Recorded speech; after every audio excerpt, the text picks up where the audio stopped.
दोस्तों जय हिंद, मैं हूं शम्स तबरेज़ और आप देख रहे हैं टाइम्स मेल।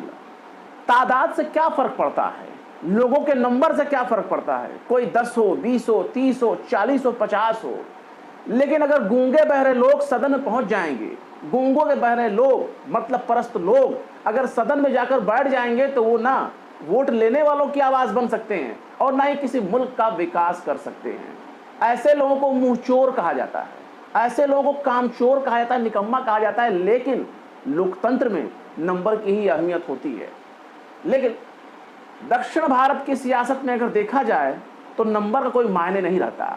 वहां आवाज बुलंद करने वालों की ताकत देखी जाती है कि आवाज बुलंद करने वाले कितने ताकतवर हैं और वो कितनी मजबूती से अपनी आवाज उठाते हैं और कितनी मजबूती से कूटनीतिक जवाब देते हैं। इसी का ताज़ा मिसाल आपको देखने को मिलेगा तेलंगाना में, जहां वक्फ संशोधन बिल जो पास हो रहा था लोकसभा में, अब उसे जेसीपी के पास भेजा गया है, ज्वाइंट पार्लियामेंट्री कमेटी के पास। लेकिन असदुद्दीन ओवैसी और उनकी पार्टी की कोशिशों के आगे तेलंगाना की सरकार को झुकना पड़ा। तेलंगाना की सरकार ने इस विधेयक के खिलाफ प्रस्ताव पारित किया है, जिसके बाद अब तेलंगाना में इस बात की उम्मीद कम हो गई है कि केंद्र की नरेंद्र मोदी सरकार वक्फ बोर्ड बिल में ज्यादा कामयाबी हासिल कर सकती है। लेकिन यहां गौर करने वाली बात यह है कि एमआईएम बोलने वाले नेताओं की पार्टी है, उनकी तादाद कम है, इसके बावजूद भी वो लोकतंत्र में एक मजबूत भूमिका निभाते हैं।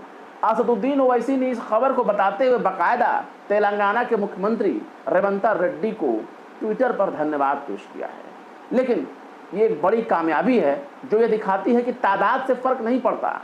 इतने बड़े देश में जिस तरह से हेट क्राइम बढ़ते जा रहे हैं, धार्मिक अल्पसंख्यकों के खिलाफ, मुसलमानों के खिलाफ, चाहे बुलडोजर का मामला हो, चाहे मुंह से बोले गए नफरत के मामले हो, चाहे खातिमुन नबीयीन अहमद मुरसलीन के बारे में नाजेबा गुफ्तगू अल्फाज जो पेश किए जा रहे हैं, उनकी शान में गुस्ताखी पेश की जा रही है, उसके खिलाफ बोलना हो, उस मामले में वोट लेने वाली पार्टियां बैठकर घर में दुम दबाकर शांत हो जाती हैं। वो जबान नहीं खोल रही है मुसलमानों के ऊपर बुलडोजर चलने पर, मुसलमानों के मोब लिंचिंग पर, यहां तक कि मुसलमानों का नाम लेना भी उनके लिए गवारा नहीं रह गया है।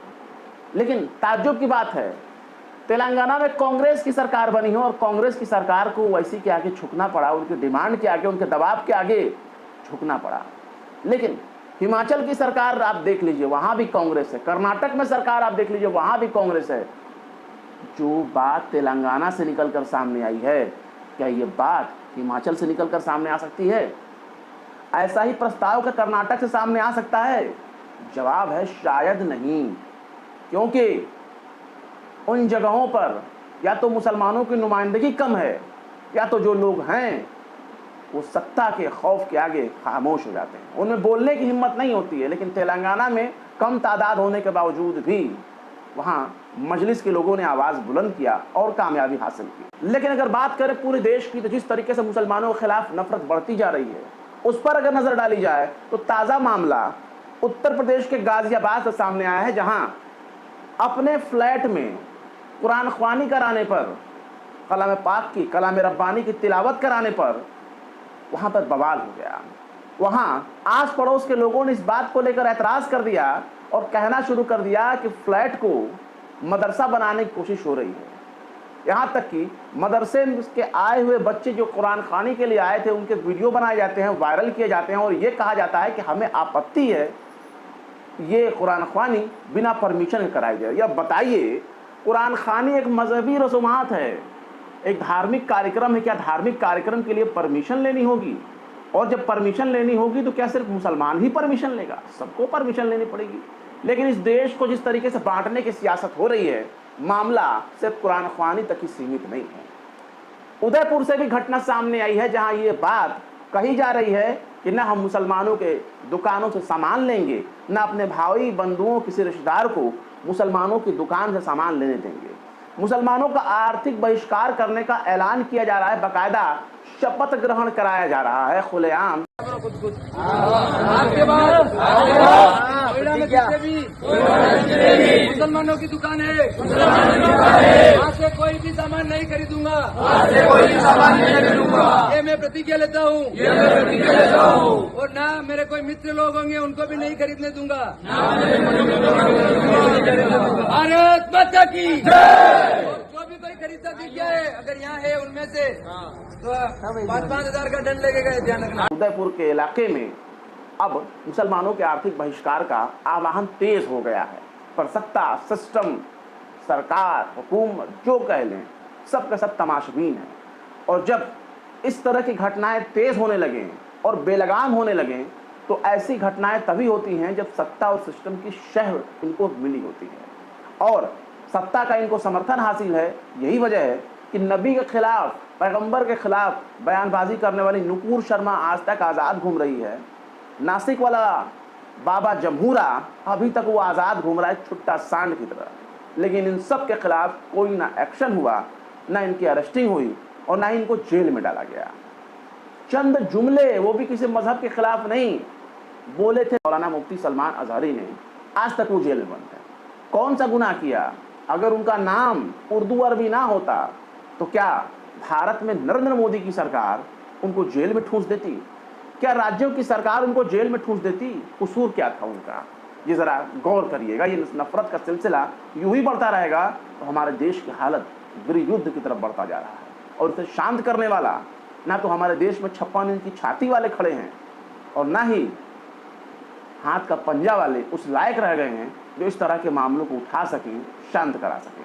वहीं नफरत का सिलसिला केवल निक्कर सेना के जरिए या कच्छे वाली गैंग के जरिए ही नहीं अंजाम दिया जा रहा। नफरत का सिलसिला खुले मंचों से राज्य के मुख्यमंत्रियों के जरिए भी किया जा रहा है। मध्य प्रदेश के मुख्यमंत्री किस हद तक नफरत करते हैं मुसलमानों से, अल्पसंख्यकों से, इस बात का इजहार आप देखना चाहें, इस बात का उदाहरण आप देखना चाहें तो आप देख सकते हैं कि छतरपुर में किस तरीके से पत्थरबाजी का इल्जाम लगाकर बुलडोजर चलाया गया।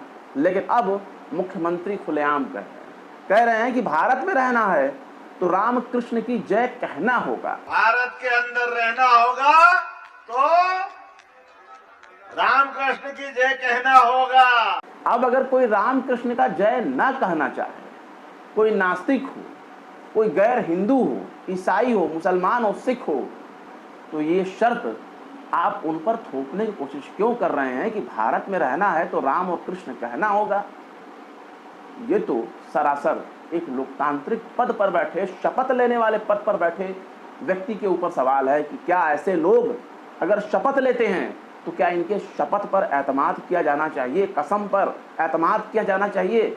ऐसे लोगों के ऊपर क्या भरोसा किया जाना चाहिए कि लोग जो संविधान की शपथ लेते हैं ये संविधान के लिए, देश के लिए वफादार रहेंगे? ये बहुत बड़ा क्वेश्चन मार्क है। पर मामला सिर्फ मध्य प्रदेश तक सीमित नहीं है, मामला उत्तर प्रदेश में भी आपको देखने को मिल रहा है। उत्तर प्रदेश में योगी आदित्यनाथ ने कहा है कि अगर हम बटेंगे तो कटेंगे, हालत बांग्लादेश के जैसे हो जाएगा, हमें आगे बढ़ना है, समृद्ध होना है और बटेंगे तो कटेंगे। हालांकि आलोचना राजनीतिक दलों के जरिए की जा रही है लेकिन उस पैमाने पर नहीं जैसा होना चाहिए। लेकिन जिस तरह की भाषा इस्तेमाल किया जा रहा है मंचों के जरिए, ये दिखाने के लिए कोशिश हो रही है कि भारत सिर्फ एक धर्म विशेष का ही रह गया है और भारत को सो कॉल्ड हिंदू राष्ट्र की तरफ आगे बढ़ाया जा रहा है। लेकिन बांग्लादेश के बहाने जिस तरीके से देश में नफरत फैलाने की शुरुआत हो रही है, अगर बांग्लादेश के भीतर के हालात आप देख लें तो भारत की गोदी मीडिया बांग्लादेश जाने से कोसों दूर भाग रही है। वहां के वायरल फुटेज, वहां के वायरल तस्वीरों के जरिए भारत में नफरत फैलाने की कोशिश हो रही है और भारत के बैठे हिंदुओं को, बहुसंख्यक हिंदुओं को भड़काया जा रहा है कि देखो देखो बांग्लादेश में हिंदू खतरे में है। लेकिन बांग्लादेश का हिंदू क्या सोचता है?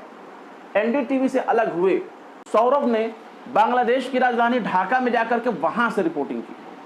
सांकेत उपाध्याय वगैरह इन लोगों ने द रेड माइक के नाम से अपना एक यूट्यूब चैनल शुरू किया और एक डिजिटल मीडिया प्लेटफॉर्म का पत्रकार सौरभ वहां गया और वहां से रिपोर्टिंग की, जिसमें वहां के हिंदू कह रहे हैं कि हमें बांग्लादेश में कोई खतरा नहीं है, हम भारत क्यों जाएं? अगर हम भारत जाएंगे तो हमारी भी हालात रोहिंग्या के जैसे होगी।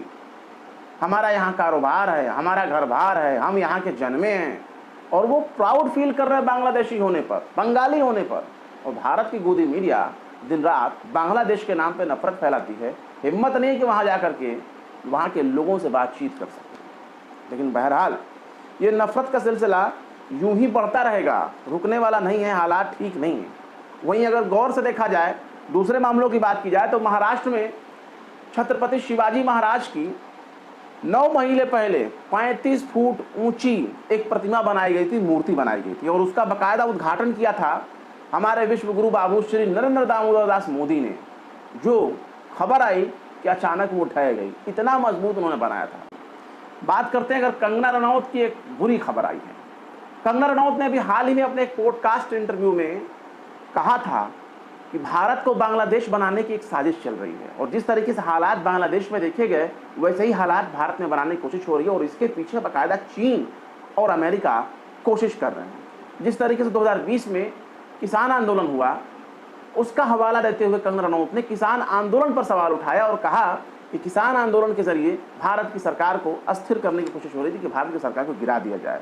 लेकिन नरेंद्र मोदी और बाबू की सरकार ने बहुत ही मजबूती से इनका सामना किया और बच गए। जिसके बाद किसानों को लेकर दिए गए इस विवादित बयान के बाद हालत ये हो गई कि बीजेपी की चारों तरफ आलोचना होने लगी। जब छीछाले इधर कायदे से हो गया, तब बीजेपी ने उनके बयानों से खुद को अलग कर लिया और कहा कि भाई ये तो उनका नीतिगत बयान है, और बाकायदा लिख कर एक नोटिस जारी किया कंगना रनौत को, और उनको हिदायत दी, सख्त उनको निर्देश दिया, चेतावनी दी कि दोबारा इस तरह के बयान देने से वो बचें, उनको ऐसा नहीं बोलना चाहिए। खैर, आलोचना करके उनको समझाया गया, लेकिन हिम्मत नहीं है कि उनको निकाल दिया जाए।